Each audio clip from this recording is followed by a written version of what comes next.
आपके बच्चों के जीवन से खत्म हो जाएगी। आमीन, आमीन। हिम्मत मत हारिए। यीशु मसीह कह रहा है हियाव मत छोड़, हार मत मान, कमजोर मत हो। मत बोल कि मैं कैसे करूं, मत बोल मुझसे हो नहीं रहा है, मत बोल कि बस बहुत हो चुका। नहीं, आपका परमेश्वर तो दयालु परमेश्वर। उस विधवा औरत के पास तो वो कठोर राजा था। जब उस कठोर राजा का हृदय परिवर्तन हो सकता है तो मेरा और आपका परमेश्वर तो प्रेम से भरा हुआ है। Hallelujah, hallelujah. तो वो हमारी प्रार्थना क्यों नहीं सुनेगा? आगे क्या लिखा है, पढ़िए जरा। कहीं ऐसा ना हो कि घड़ी घड़ी आकर अंत को मेरी नाक में दम करे। प्रभु ने कहा, सुनो, यह अधर्मी न्याय क्या कहता है। हाँ, ध्यान से सुनिए, अब क्या कह रहे हैं। इसलिए क्या परमेश्वर अपने चुने हुए का न्याय न चुकाएगा? हाँ, इसलिए क्या परमेश्वर अपने चुने हुए का, जो उसके बच्चे हैं, जो रात दिन दुहाई दे रहे हैं, जो सुबह उठते हैं और कहते हैं यीशु तेरे कोड़े खाने से मैं चंगा हो चुका हूँ। जब दोपहर हुई तब उसने बोला, शाम हुई तब बोला, फिर एक हफ्ता बीत गया, एक महीना बीत गया। विषय कितने हैं? एक ही विषय है। और क्या विषय है? प्रभु चंगाई दे दे। आप में से सबके कुछ ना कुछ अलग विषय हो सकते हैं। एक विषय, प्रभु मेरे बच्चों को बदल दे। एक ही विषय, प्रभु मेरे पति को बदल दे। एक ही विषय, प्रभु मेरे लोगों को बदल दे। एक ही विषय है, प्रभु शादी हो जाए समय पर। एक ही विषय, प्रभु अच्छे बच्चे मिल जाएं। उसके पास क्या था? एक ही विषय था, कोई ज्यादा विषय नहीं थे, पर वो लगातार उस विषय को उठाती रही। जब देखो सुबह उठी, तेरे कोड़े खाने से मैं चंगी हो चुकी हूँ, यीशु के कोड़े खाने से मैं चंगी हो चुकी हूँ, यीशु के कोड़े खाने से मैं चंगी हो चुकी हूँ। पड़ोसी भी सुन रहे होंगे, जब देखो बार बार एक ही बात बोलती रही है, ये पागल तो नहीं हो गई है? हो सकता है आपके परिवार में कोई कमजोर और वो कहे कि पागल हो गई है, मुझे लगता है इसका दिमाग चल गया है, क्योंकि एक ही बात को बार बार बोलती रहती है। जब देखो एक ही बात बोलती रहती है। यीशु के कोड़े खाने से मैं क्या हो गई? चंगी हो गई। उसके कोड़े खाने से मैं क्या हो गई? चंगी हो गई। लगता है इसका दिमाग चल गया है। उन्हें नहीं पता कि हो क्या है, पर जब वो बार बार बोलते रहे, जब हम बार बार बोलते रहे, तो आत्मिक जगत में आपकी चंगाई काम कर रही है। आत्मिक जगत में आपकी चंगाई बन रही है और वो आपके शरीर में आ रही है। हालेलुया। आत्मिक जगत में कुछ होता है जब आप बार बार बोलते रहते हैं, बार बार बोलते रहते हैं। इसलिए आप अपनी घोषणाओं को बंद मत कीजिए, आप हार मत मानिए। आप मत सोचिए कि पता नहीं ये कब होगा। ये सोचना आपका काम नहीं है। आपका काम सिर्फ घोषणा करना है, आपका काम सिर्फ वचन बोलना है, आपका काम सिर्फ प्रार्थना करना। उत्तर देने का काम परमेश्वर का है। आमीन, आमीन। उसे पूरा करने का काम परमेश्वर का है, तो उसे हम करने की कोशिश ना करें। कई बार उसे हम करने की कोशिश करते हैं। आपको पता है कैसे करने की कोशिश करते हैं? प्रभु मैं एक हफ्ते प्रार्थना करूंगा, प्रभु उससे ऊपर मैं नहीं करूंगा। प्रभु एक हफ्ते में कर दिया तो ठीक है, नहीं तो फिर मैं नहीं करूंगा। तो हम प्रभु को क्या कर रहे हैं? हम प्रभु को चलाने की कोशिश करते हैं। प्रभु अच्छा कर्जा उतारना है, आप एक काम करो, वो जो व्यक्ति है उसका हृदय बदल दो, उसको मेरे घर भेज दो, बस मैं उससे बोलूं एक बार पैसा मिल जाए और वो मुझे पैसा दे दे तो समझूंगा आपकी ओर से हो गया। हम प्रभु को क्या कर रहे होते हैं? प्रभु को सिखा रहे होते हैं। हम प्रभु को बता रहे थे प्रभु ऐसे नहीं करना है, ऐसे करना है, जबकि प्रभु के पास हजारों तरीके हैं, पर हम अपना तरीका उसे देने की क्या करते हैं? कोशिश करते हैं। नहीं, हमारा काम प्रार्थना करना है, हमारा काम पुकारते रहना है। परमेश्वर का काम उत्तर देना है और परमेश्वर सही समय पर उसे कर देगा। Hallelujah, hallelujah. आपको हियाव छोड़ने की जरूरत नहीं। यीशु मसीह कह रहा है हार मत मानो। मेरे बेटे मेरी बेटी हार मत मान।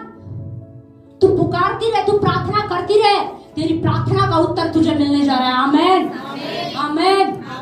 लेकिन हमें क्या करना पड़ेगा? बार बार लगातार क्या करना पड़ेगा? पुकारना पड़ेगा। क्यों ना एक वचन और निकालेंगे, मरकुस की पुस्तक उसका 10 अध्याय है।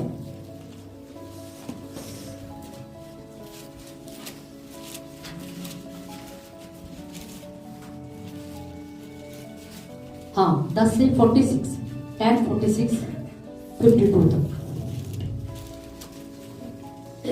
46, हाँ 10 का 46।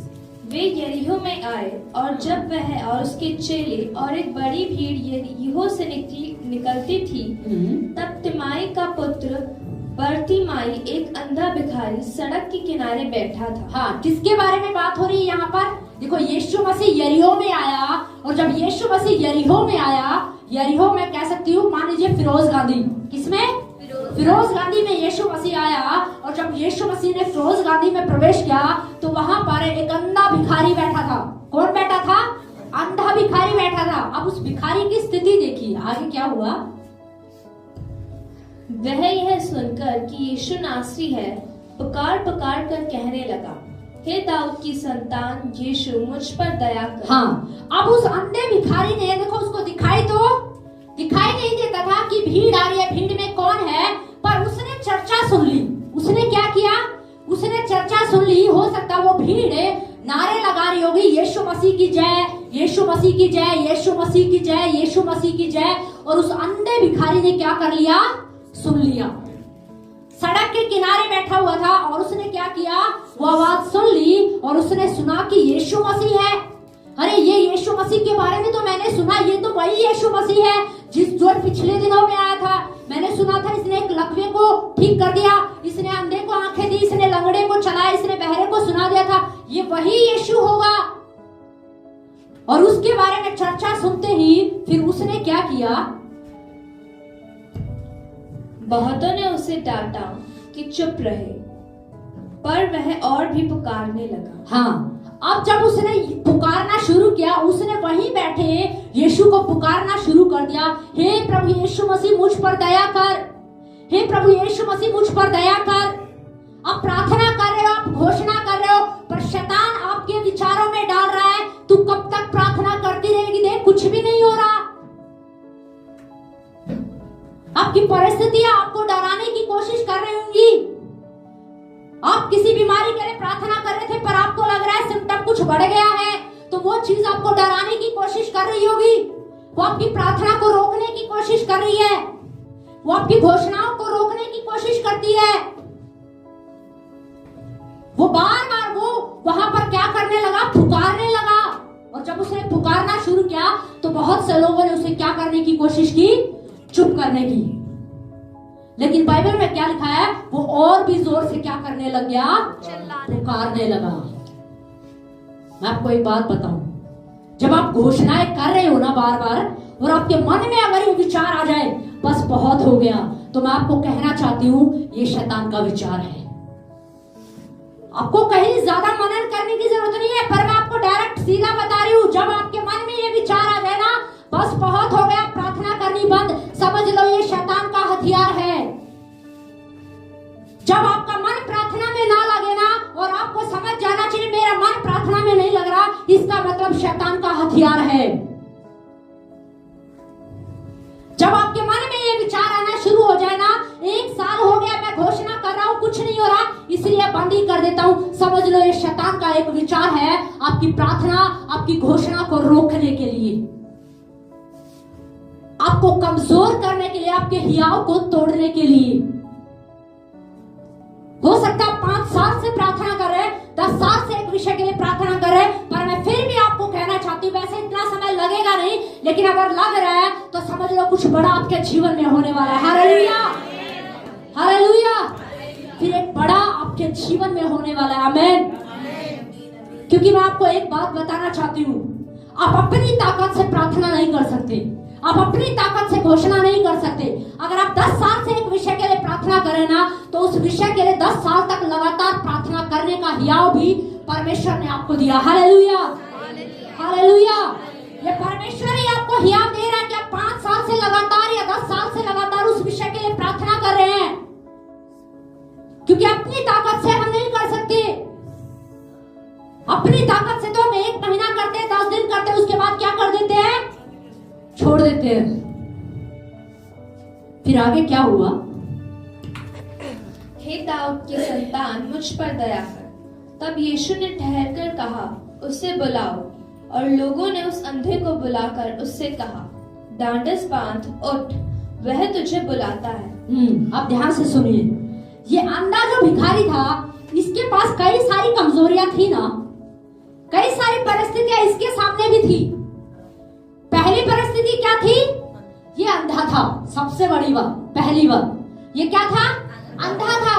अब जिस यीशु की चर्चा कर रहा है, जिस यीशु के बारे में बात कर रहा है, जिस यीशु के बारे में इसने सुना, ये उस यीशु को देख नहीं सकता है, ये उस यीशु को देख नहीं सकता है। आप तो देख सकते हैं, आप सुन सकते हैं, आप पढ़ भी सकते हैं और आप बोल भी सकते हैं। Hallelujah, hallelujah. लेकिन वो अंधा भिखारी जो है वो देख नहीं सकता था। और दूसरी बात क्या थी? यीशु तक उसे ले जाने के लिए उसके पास कोई नहीं था। तीसरी बात क्या थी? वो अंधा था। तो अब सोच के देखिए, वो भीड़ थी, वो भीड़ को चीरता हुआ यीशु के पास कैसे जाता?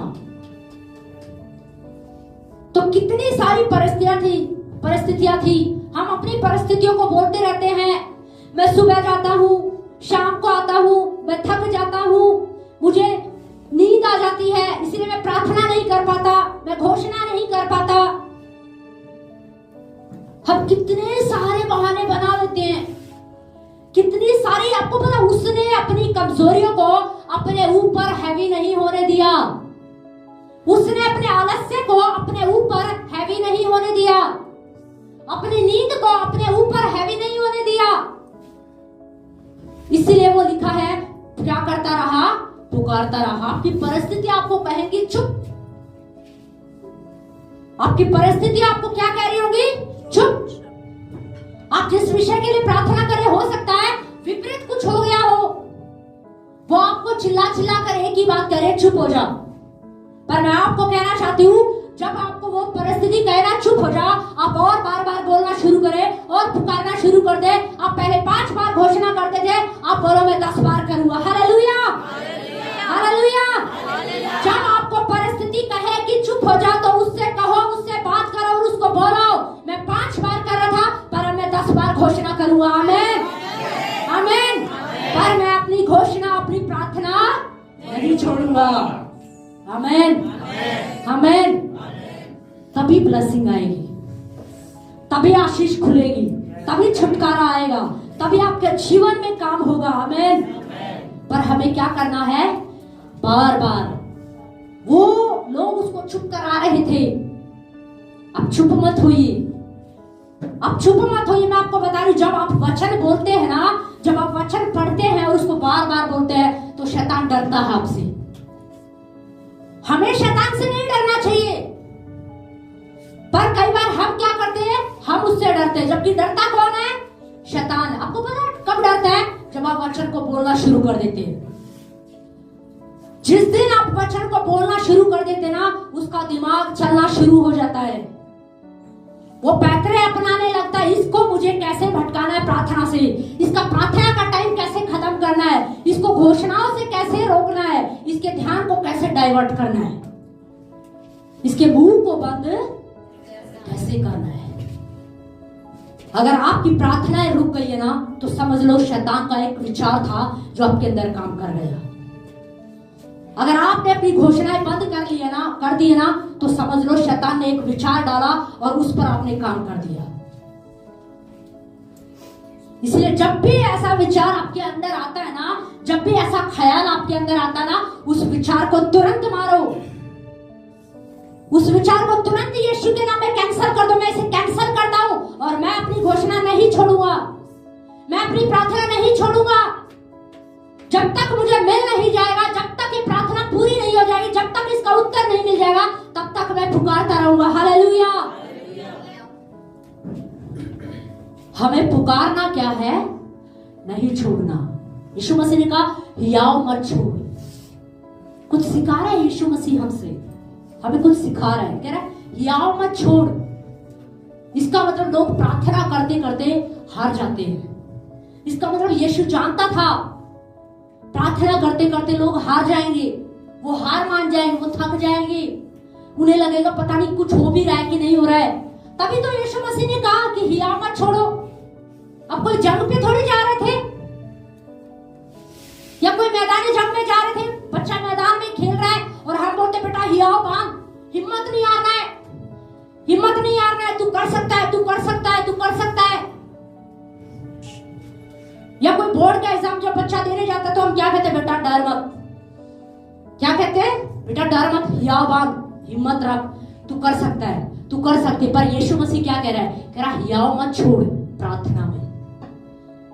यीशु मसीह आपको बोर्ड के एग्जाम के लिए नहीं कह रहा है, आपको गेम फुटबॉल का आप खेल खेल रहे हैं उसमें नहीं बोल रहा है हिम्मत मत हार। पर यीशु कह रहा है तू प्रार्थना जो कर रहा है ना, जो तू घोषणा कर रहा है उसमें हिम्मत मत हार। क्यों यीशु मसीह ये बात बोल रहे हैं, क्यों यीशु मसीह को इस विषय पर शिक्षा देने की जरूरत पड़ी? इसका मतलब लोग हार जाते हैं, लोग हार मान लेते हैं, वो थक जाते हैं कि बस बहुत हो गया, अब मैं नहीं कर सकता, अब मेरे पास की बात नहीं है। इसलिए फिर उनके पास क्या बातें आती है, मेरे पास क्या नहीं है, टाइम नहीं है, मैं क्या हो गया हूं, थक गया हूं, मैं बहुत क्या हूं, बिजी हूं, अरे मैं तो भूल गया। आप क्यों भूल गए? क्योंकि आप हियाव हार चुके हैं, क्योंकि आप हार चुके हैं, आप चूक गए हैं, आप हिम्मत हार गए हैं, आप कमजोर पड़ गए, इसीलिए आप भूलने लग गए हैं, इसीलिए आपके पास समय नहीं है, इसीलिए आप व्यस्त हो गए, इसीलिए आपने अपनी प्रार्थना छोड़ दी है, क्योंकि उस वचन के प्रति आपका भरोसा कमजोर हो गया है। उसे पूरा भरोसा था, उसे पूरा विश्वास था, उस विधवा स्त्री को पूरा भरोसा था कि जिस राजा के पास मैं जा रही हूं ना, मैं जाती रहूंगी, मुझे पता है एक दिन मेरा न्याय क्या कर देगा, ये चुका देगा।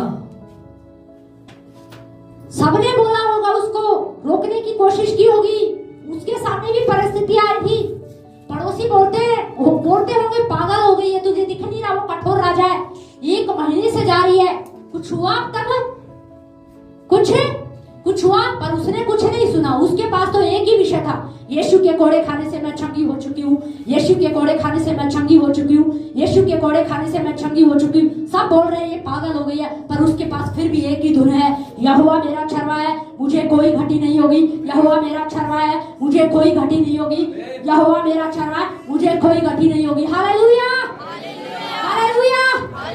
उसने अपने विषय को नहीं छोड़ा। भाड़ में जाए पड़ोसी क्या बोल रहे हैं, रिश्तेदार क्या बोल रहे हैं, आपके अंदर आने वाला हर एक विचार, आपके दोस्तों के द्वारा, पड़ोसी के द्वारा, मित्रों के द्वारा आने वाला हर एक विचार, उसे आप कैंसिल कर दे जो आपको प्रार्थना और घोषणा करने से रोकता है। आमीन, आमीन। हमें क्या करना है, निरंतर लगातार क्या करते रहना है, पुकारते रहना है।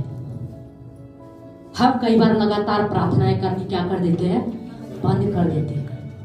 कई बार हम निराश हो जाते हैं, हम खुद में उदास हो जाते हैं। प्रभु तू कब करेगा? अगर आप इस धुन में प्रार्थना करेंगे ना कि प्रभु तू कब करेगा, तो मैं आपको बता रही हूं आप बहुत लंबे समय तक प्रार्थना नहीं कर सकते, आप बहुत लंबे समय तक पुकार नहीं सकते। क्यों नहीं पुकार सकते पता है? क्योंकि आपको धुन क्या है, प्रभु कब करेगा, कब करेगा, कब करेगा, कब करेगा, कब करेगा, आपको धुन वही है बस। इसीलिए आप बहुत जल्दी क्या हो जाएंगे, निराश हो जाएंगे। इसलिए हमारा काम सिर्फ क्या है, प्रार्थना करते रहना, नित्य पुकारते रहिए, हियाव मत छोड़िए, चूक मत जाइए। अगर कोई गलत विचार भी आपको रोकने की कोशिश कर रहा है ना, तो उस विचार को खत्म कर दीजिए, कैंसिल कर दीजिए और लगातार उस प्रार्थनाओं में बने रहिए। अगर आप चूक गए हैं ना, आपने अपनी प्रार्थनाएं छोड़ दी ना, तो मैं आपसे कहना चाहती हूँ अपनी प्रार्थनाओं को शुरू कीजिए। जो विषय आपने छोड़ दिया, अगर आप घोषणाएं करना आपने छोड़ दिया है, किस कारण से छोड़ा है, किस विचार ने आपको रोक दिया, तो मैं आपको कहना चाहती हूँ उस विचार को कैंसिल कर दीजिए, क्योंकि शैतान आपकी घोषणाओं से डरता है। आप रुक गए, आपको रोक दिया गया, क्योंकि शैतान नहीं चाहता कि आप लगातार पुकारते रहें। आप चूक गए क्योंकि शैतान आपकी प्रार्थनाओं से डरता है। आप चूक गए क्योंकि उसे पता है आपकी घोषणाओं के अंदर पावर है, इसीलिए वो रोकने की क्या करता है, कोशिश करता है। इसीलिए वो रोकने की कोशिश करता है।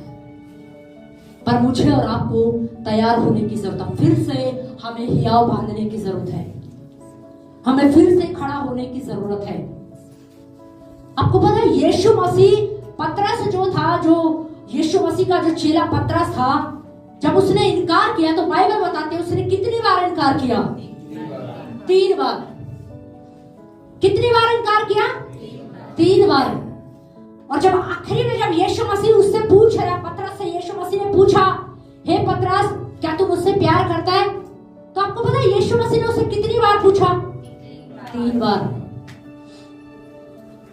उसने इनकार भी 3 बार किया था। और यीशु मसीह मुंह से निकले शब्दों की पावर को जानता था, मुंह से निकले अंगीकार को जानता था। इसीलिए यीशु मसीह को था कि पतरस 3 बार फिर से क्या करे? अंगीकार करे। अपने ही मुंह से, उसी के मुंह से बुलवाया।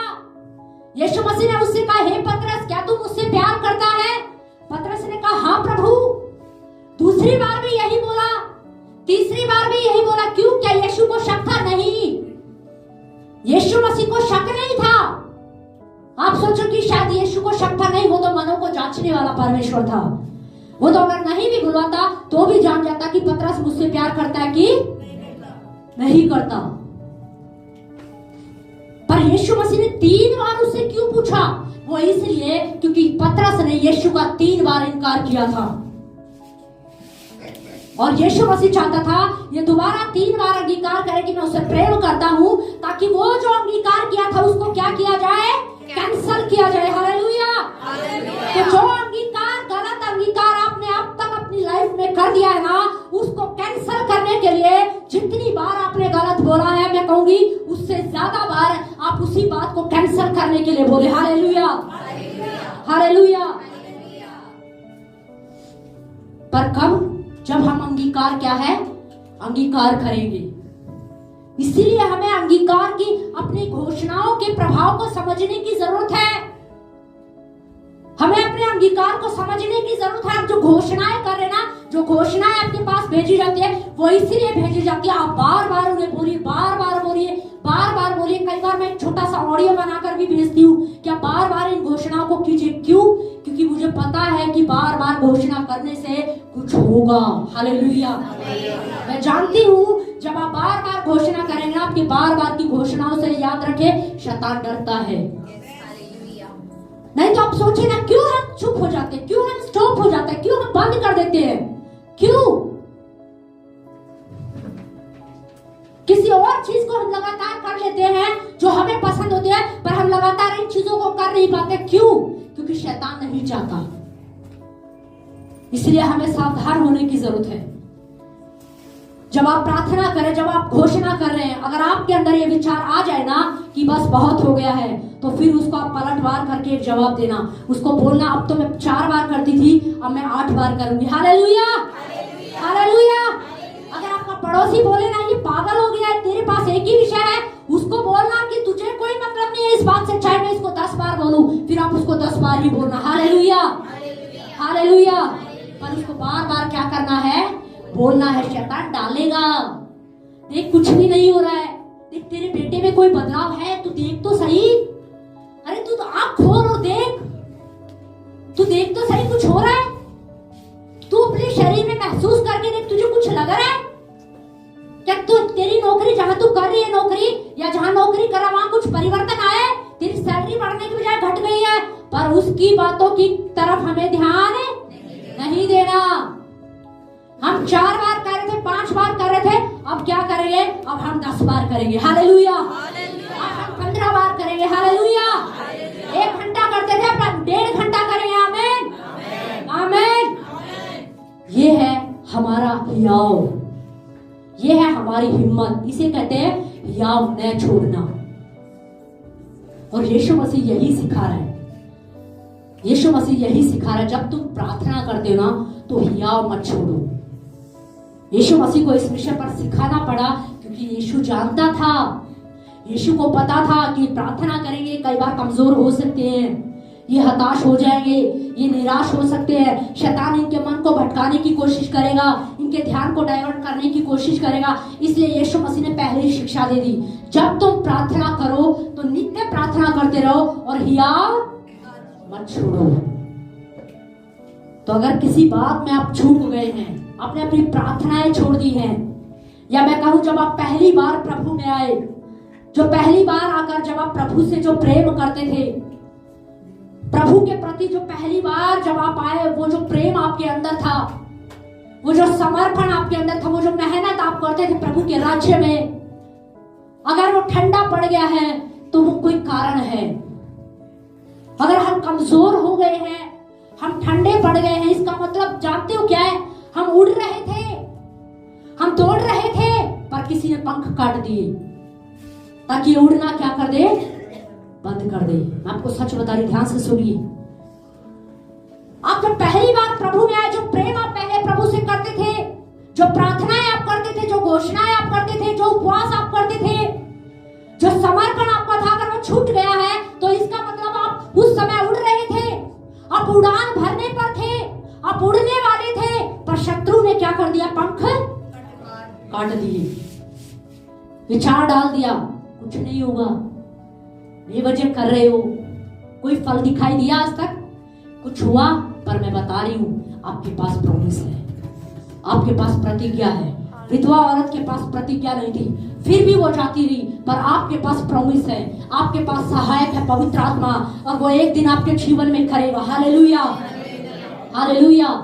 इसलिए हमें हियाव छोड़ने की जरूरत क्या है? नहीं है। हमें हिम्मत हारने की जरूरत नहीं है। पर सोचिए क्या था, कौन सा ऐसा विचार आ गया जिस विचार ने आपके कदमों को रोक दिया? होना क्या चाहिए था? उस विचार को तुरंत मारते और कहते अब तो मैं 2 दिन हफ्ते में उपवास करती हूँ, अब मैं 3 दिन करूंगी। होना क्या था? मैं 10 बजे से पहले चर्च जाती थी, अब मैं 9:30 बजे चर्च जाऊंगी। हालेलुया। होना क्या था? मैं एक अच्छा बीज बोती थी, अब मैं इससे भी अच्छा बीज बोऊंगा। हालेलुया। पर हमने क्या कर दिया? आप सोचिए। हमारी बढ़ोतरी को शैतान नहीं रोकता, मैं आपको बता रही हूं। आपकी बढ़ोतरी को शैतान ने नहीं रोका है, वो तो सिर्फ विचार डालता है, वो तो हमारे माइंड से, हमारे दिमाग से खेलने की कोशिश करता है। हम ही अपना दिमाग, अपना शरीर उसको दे देते हैं कि तुझे जो करना वो कर। नहीं, अपने दिमाग को, अपने मन को, अपने विचारों को उसके हाथ में मत दीजिए। जब वो अपने विचार डालने की कोशिश करे तो उसके विचार को यीशु के नाम में कैंसिल करें, खत्म करें उसके विचारों को। कितने ऐसे विचार आए जिन विचारों ने आपको पीछे कर दिया है, आपको कमजोर कर दिया है, पर आज आपको जरूरत है। यीशु मसीह आज मुझसे और आपसे बात कर रहा है। आज ये मेरी और आपकी स्थिति है। वो विधवा औरत कठोर राजा के पास जाती थी। आप जिससे प्रार्थना करते ना, वो कठोर नहीं है।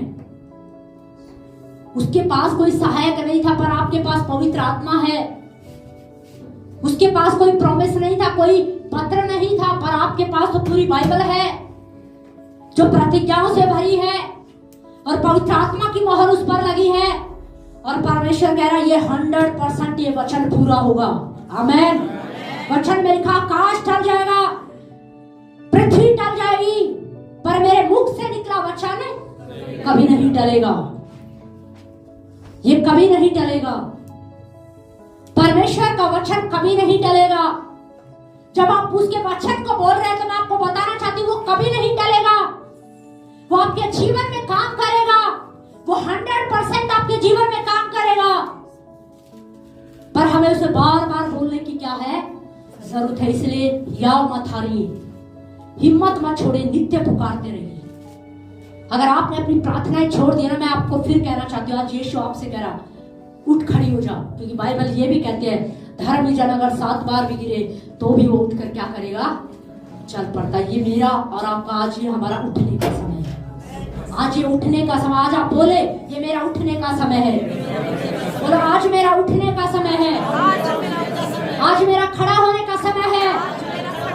हालेलुया।